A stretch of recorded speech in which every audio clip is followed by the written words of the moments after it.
Support comes from the St. Louis Public Library Foundation. During these challenging times, free access to digital resources is a necessity. You can help our community stay connected. Support your St. Louis Public Library at slpl.org. This is St. Louis on the Air from St. Louis Public Radio. I'm Elaine Cha. It's now been 2 years since St. Louis native Bobby Carter took up hosting and producing NPR Music's wildly popular Tiny Desk concert series. And when I say wild, there are numbers to back it up.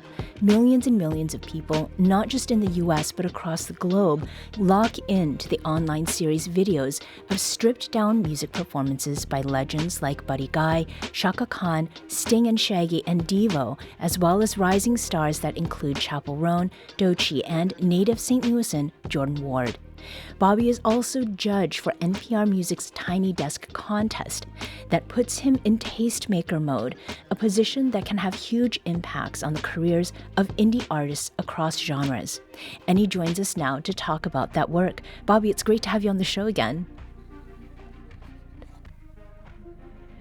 And so Bobby is joining us remotely. We're having a little bit of trouble getting him back on the line. I'm sorry about that. Sorry, I was muted. Oh, no problem. Good to be here, Elaine. It happens to the very best of us. You would think, yes, with 26 years in radio, that I would know how to unmute myself. But no, that's all right. Live radio. Good to be here. I'm just glad that you were there. And so you said 26 years, but for 2 years now, you've been hosting and producing Tiny Desk contests. I mean, Yes. Does it feel like it has been that long being in that particular position? With the contest, it's a new experience every year because we have the opportunity to discover so many new artists. So every year, for me anyway, it feels like the first time, because with each click, we're talking thousands of entries this year. We got over 6,000 entries, so it always feels new. It can get overwhelming, so you're always learning how to listen and watch with fresh ears and fresh eyes. So, it's one of the most exciting parts of my job, being able to discover new music and offer this opportunity for the next emerging artist out there. Mm-hmm. How have you approached leading Tiny Desk concerts since you've been with NPR Music? The thing about Tiny Desk, especially as we've grown into this juggernaut, if you will, I think with the success comes this natural yearning to grow and get bigger and capitalize on the thing. And for me, I think that's very important. We don't want to rest on our laurels, but we also know and understand the things that make Tiny Desk special. And there are many people out there who may have just discovered us over the past year or two, a couple years. And with that success, people want to maybe change it, make it bigger, figure out how to take it to whatever the quote unquote next level is.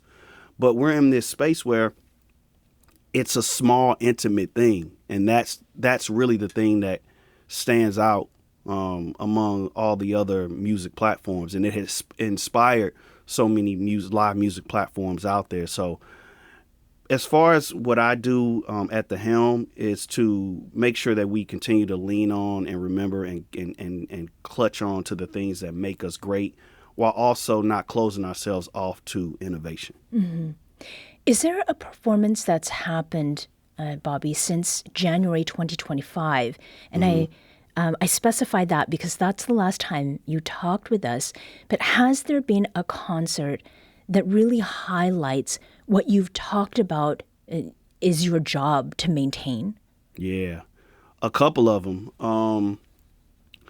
One that comes to mind is Tame Impala is a good example because that band, Kevin Parker and his band, they are widely known for highly produced performances, a lot of electronics, a lot of vocal manipulation, reverb, and Kevin wanted to come and play behind the real desk. He did a Tiny Desk home concert during quarantine, but they were able to play a little bit more. And those home concerts, we had less control. Our team, we had less control. All we could do is sort of hope that they followed our guidelines and parameters on what would make the performance intimate.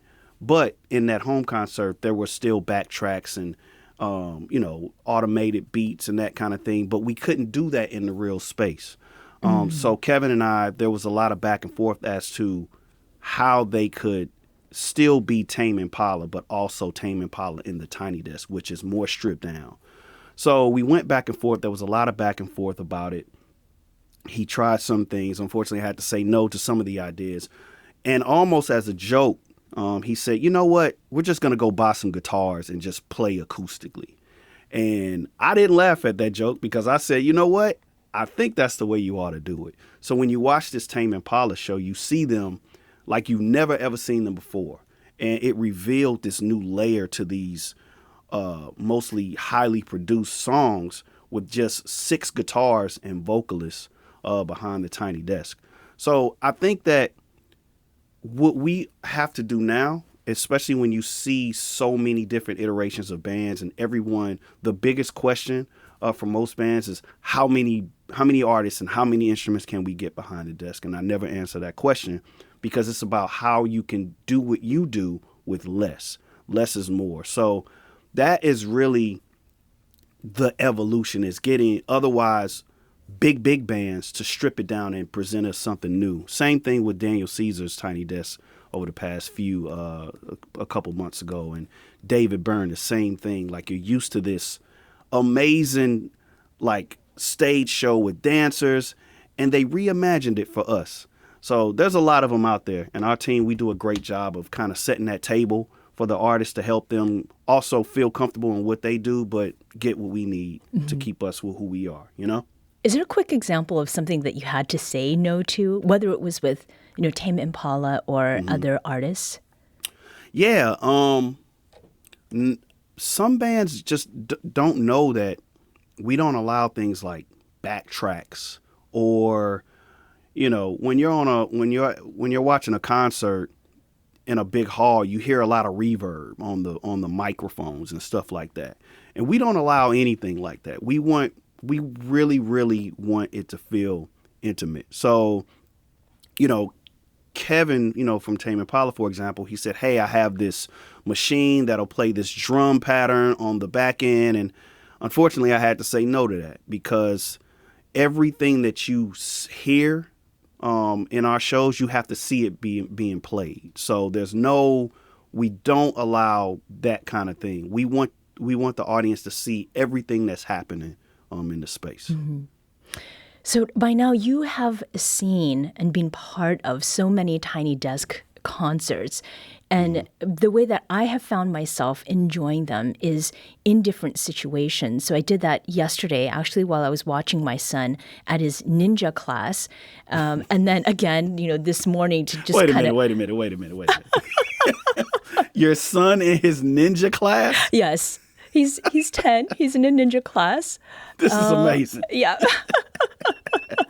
That's great. And it was, I have no idea what people were thinking because I had, earbuds in and I was moving with the music. And yeah, who knows? I was getting my own workout. But I want to play a game with you, which we did the last time you came on. And what I'd like to do is I'm going to present a scenario, and then I'd like you to share the first Tiny Desk concert that comes to mind that matches the vibe or maybe gives the activity a little more oomph. So what is a Tiny Desk concert, Bobby, that you watch to hype yourself up or to get your head in the game? Hype myself up to get my head in the game. Let's go with Turnstile's Tiny Desk from just this past, about a few months ago. That was nothing but energy. That's one, no matter if you're listening to Turnstile, whether it's at the Tiny Desk or if you're just streaming their music, it's going to get you charged up and ready to run through a wall. So run through wall, turnstile, I have that one marked down now. What about a tiny desk concert? Just to do, routine chores around the house. Oh yeah. Alex Isley's Tiny Desk. One of my favorite genres of music, if you will. And I guess there's not a house cleaning genre, but for me, when I'm cleaning house, I have a crate where I have everything from Anita Baker to Sade to Jill Scott. Like, there's the music to clean to is so essential.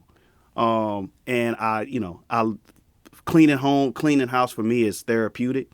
So it's very, very important to have that soundtrack. But put on Alex Isley's Tiny Desk, and your house will be spotless. Mm-hmm. So I wanted to play this game with you, Bobby, because Tiny Desk concerts have become a major platform for musicians of various stages of their career. They're reaching audiences that way, but it's also a platform for music lovers to discover new musicians, and that curiosity and discovery, I think, are two qualities that connect all NPR member stations, including us here at STLPR and what we call the mothership in DC itself. Yeah. There's also this element of not only of discovery, but learning. Are there certain kinds of social or cultural education that happens in YouTube comment threads that you've seen on Tiny Desk concert videos? Yeah, those comments, and if you're listening and you leave comments on our YouTube channel, I spend a lot of time there. Those comments inform what we do in the space. I've learned about so many artists from people saying in so many ways, like, hey, this one's great, but have you heard of this one? Or when are you, they mean well, but when are you going to get so-and-so on a Tiny Desk? I think it's very important to stay tuned in to that community who take time out of their day to engage with us and leave words and thoughts and a lot of praise and sometimes criticism. I think it's really important. I spend probably too much time in our comment section, but it's really, really important to stay tuned. I travel a lot, and it's really cool to be able to engage and talk with people who support our platform. But there's nothing like that instant gratification, someone watching the show and immediately letting us know what they think. Sometimes we do YouTube premieres where we will stream a show live, and we'll have the chat room open, and I have so much fun talking to the audience and getting their thoughts on what we do. Mm-hmm. Is that aspect of appreciation something that you can point to as the pointer, the direction for one of the artists that you have invited to come and be part of a contest or a Tiny Desk concert, that is? Yeah, I think especially when you think about our growth as it pertains to diversity and really, really opening up the platform to great music from all walks of life, from all corners of the world. Given that our platform is just so big, and for us, we're very, very lucky to not have to really play the industry game. And what I mean by that is social media numbers or following. Sure, that's great if you have a big following. But what we do at the Tiny Desk, our producers, it's still very much like I said, I always say this, it's a passion play.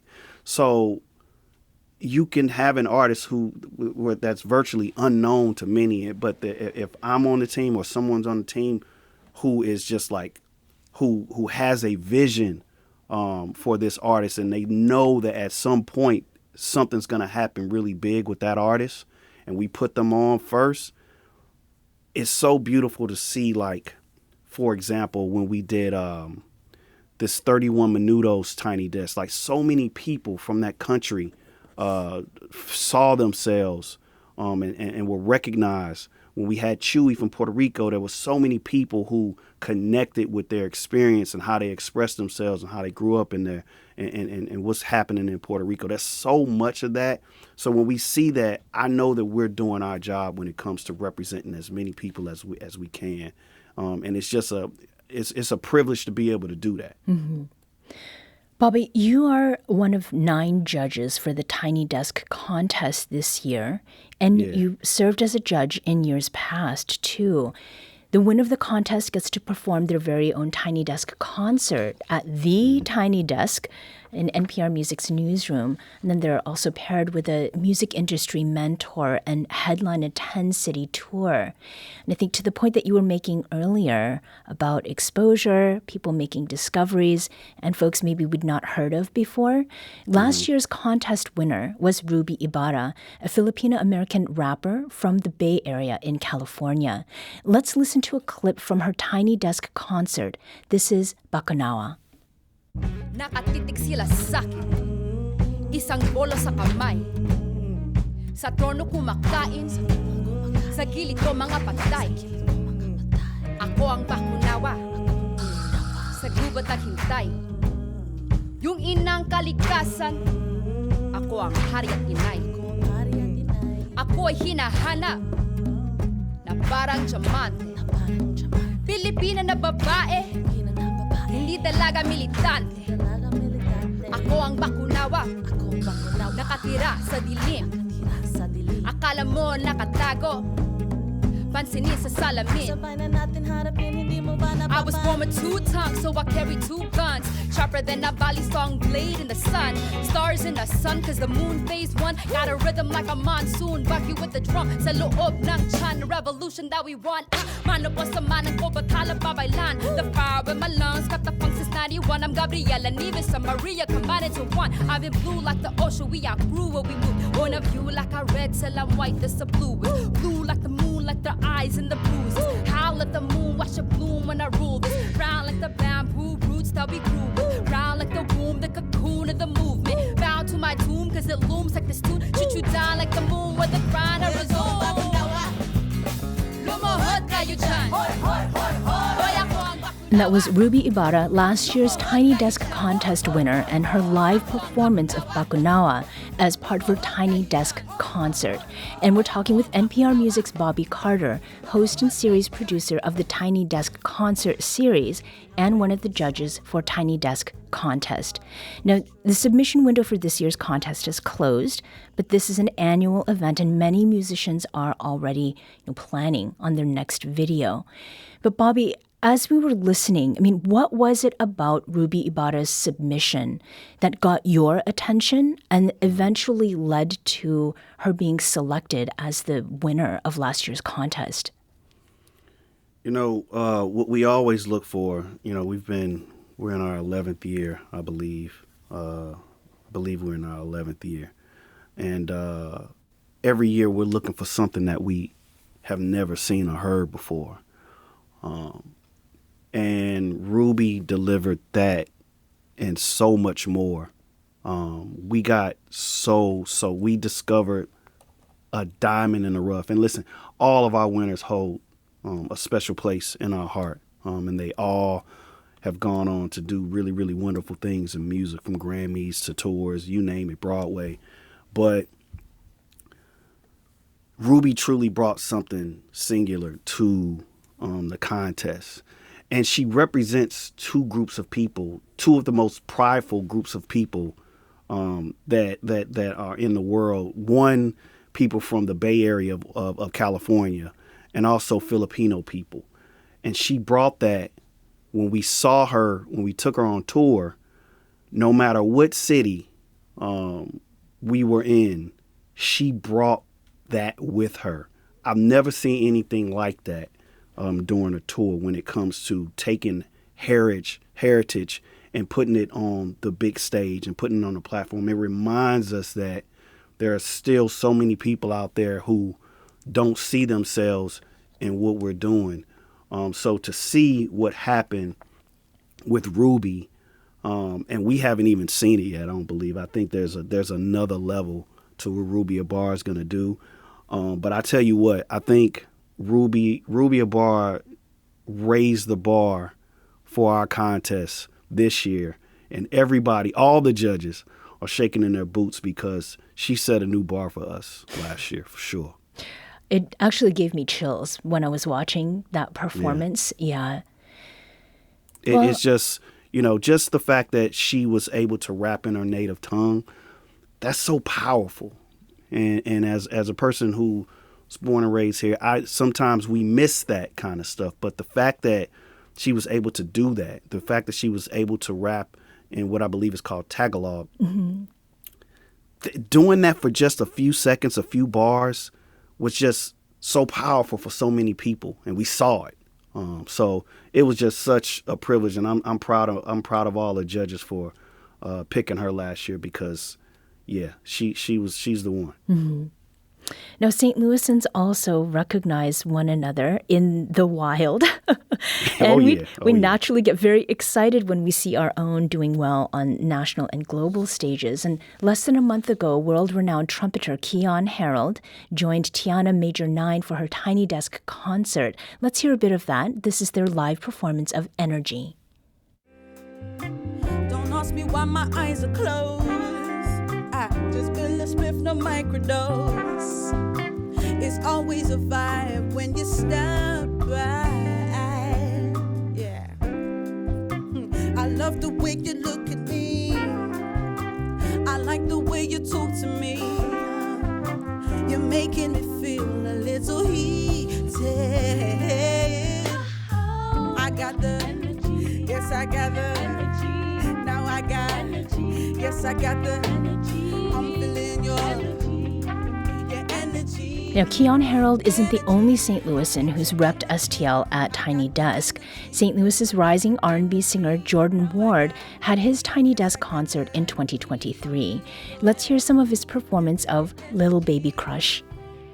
Really, I'm your secret biggest fan, that's still your friend. We kick shit with everyone, but I need some more intimate. You got a little taste for thuggish types you can so.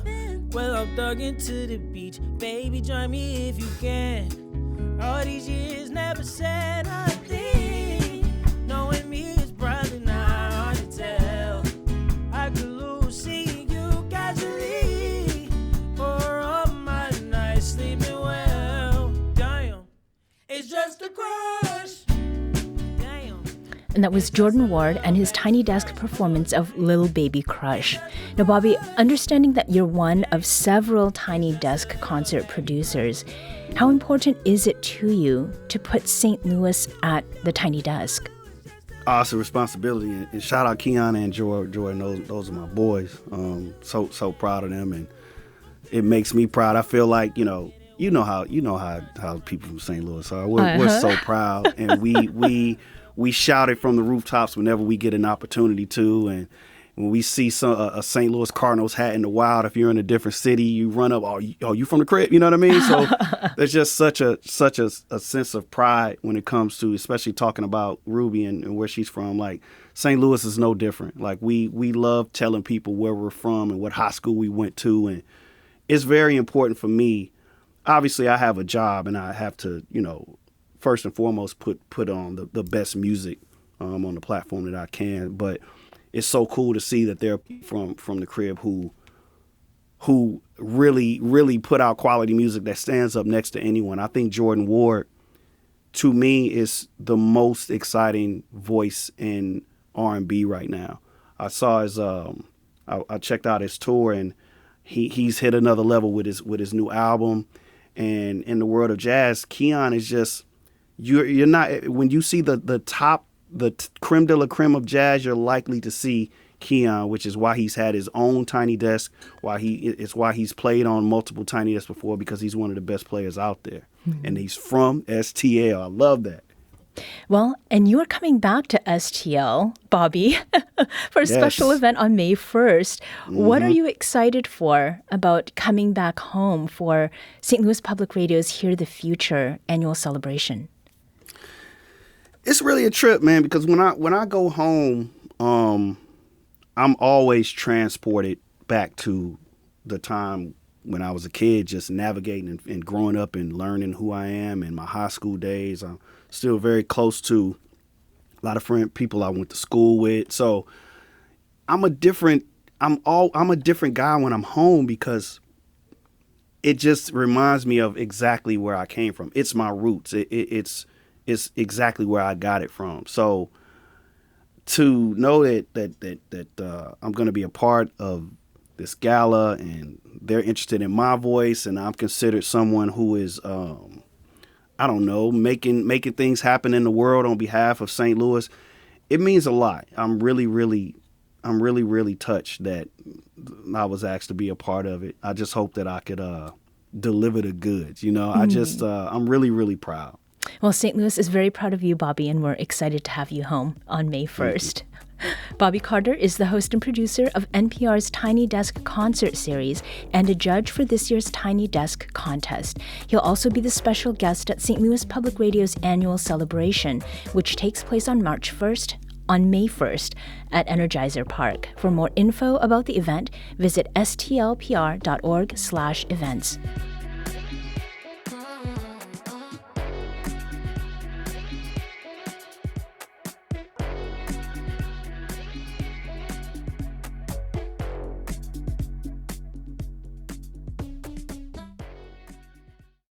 This episode was produced by Maya Norfleet. Our audio engineer is Aaron Dorr. This podcast was mixed and edited by Aaron. Our executive producer is Alex Hoyer. St. Louis on the Air is a production of St. Louis Public Radio. Understanding starts here. Do you find yourself regularly listening to episodes of St. Louis on the Air? Suggest us to a friend you think might enjoy our conversations, and leave us a review and rating on Apple Podcasts on the App Store. It's the simplest way to help people discover our show. Thank you. St. Louis Public Radio is a member-supported service of the University of Missouri St. Louis.